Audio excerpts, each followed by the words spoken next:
Hi friends, soya chunks നമ്മുടെ ചങ്കാക്കി മാറ്റാൻ ഒരു മാർഗം പറഞ്ഞു തരട്ടെ. ഇതുപോലൊന്ന് കറി വെച്ച് നോക്കൂ. ഒരു പ്ലാന്റിൽ നിന്ന് കിട്ടുന്നതിൽ വെച്ച് ഏറ്റവും കൂടുതൽ പ്രോട്ടീൻ നമുക്ക് സോയാബീനിലൂടെയാണ് കിട്ടുന്നത്. എന്നിരുന്നാൽ കൂടി നമുക്ക് ഏവർക്കും സോയാബീൻ അത്ര പ്രിയങ്കരമൊന്നുമല്ല. എങ്കിലും ഇതിൻ്റെ ഗുണം വെച്ച് നോക്കുവാണെങ്കിൽ ദിവസവും സോയാബീൻ നമ്മുടെ ആഹാരത്തിൽ ഉൾപ്പെടുത്തേണ്ടത് അത്യാവശ്യമാണ്. പ്രോട്ടീൻസ് പോലെ തന്നെ ഡയറ്ററി ഫൈബർ കൂടി കിട്ടുന്നുണ്ട്.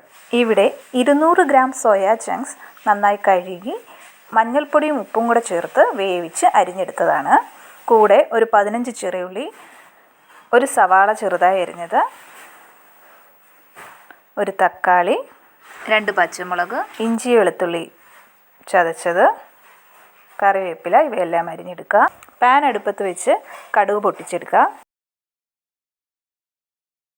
ഇതിലേക്ക് അരിഞ്ഞു വെച്ചിരിക്കുന്ന പച്ചമുളക് ഇട്ട് കൊടുക്കാം.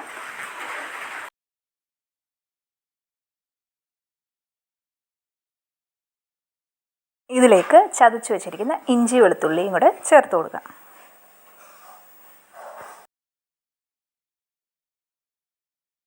ചെറിയ ഉള്ളിയും കൂടെ ആഡ് ചെയ്ത് നന്നായി ഇളക്കി കൊടുക്കാം.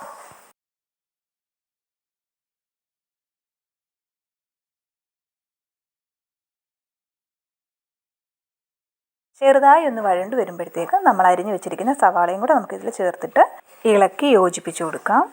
ഇതിൻ്റെ കൂടെ തന്നെയോ മറ്റൊരു പാത്രത്തിലായിട്ടോ കുറച്ച് തേങ്ങാ കൊത്തും കൂടെ നമുക്ക് വറുത്ത് കോരി ഇതിലേക്ക് ഇട്ട് കൊടുക്കാം.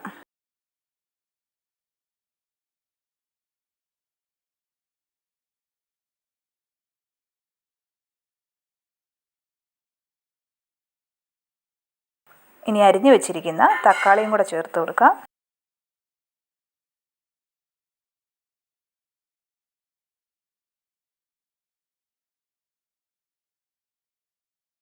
കറിവേപ്പിലയും കൂടെ ചേർത്ത് ഇളക്കി യോജിപ്പിക്കുക.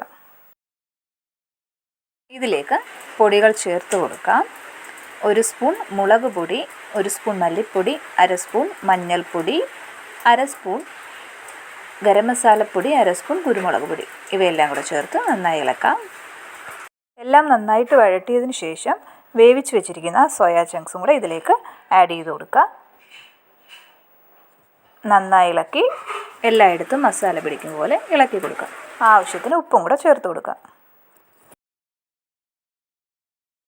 സോയാ ചങ്ക്സിൽ പ്രോട്ടീൻസും ഫൈബറും പോലെ തന്നെ അയണും കാൽഷ്യവും നന്നായി അടങ്ങിയിട്ടുണ്ട്. പ്രമേഹമുള്ളവർക്കും ഹൃദയ സംബന്ധമായ രോഗമുള്ളവർക്കും സോയാബീൻ കഴിക്കുന്നത് വളരെ നല്ലതാണ്. കൊളസ്ട്രോളിൻ്റെ അളവ് കുറയ്ക്കാനും ഇത് സഹായിക്കുന്നു. അടച്ചു വെച്ച് ഒരു 5 മിനിറ്റ് വേവിച്ച ശേഷം ഇളക്കി കൊടുക്കാം. അതിലെ വെള്ളമെല്ലാം നന്നായി പോയി ഷാലോ ഫ്രൈ ചെയ്യും പോലെ ഇളക്കിയെടുക്കാം. ശേഷം ഒരു പാത്രത്തിലേക്ക് സെർവ് ചെയ്ത് കഴിക്കാവുന്നതാണ്. ഇത് ചപ്പാത്തിയിലൂടെയും ചോറിൻ്റെ കൂടെയൊക്കെ വളരെ നല്ലതാണ്. എല്ലാവരും ഇത് ട്രൈ ചെയ്ത് ഫീഡ്ബാക്ക് അറിയിക്കാൻ മറക്കല്ലേ.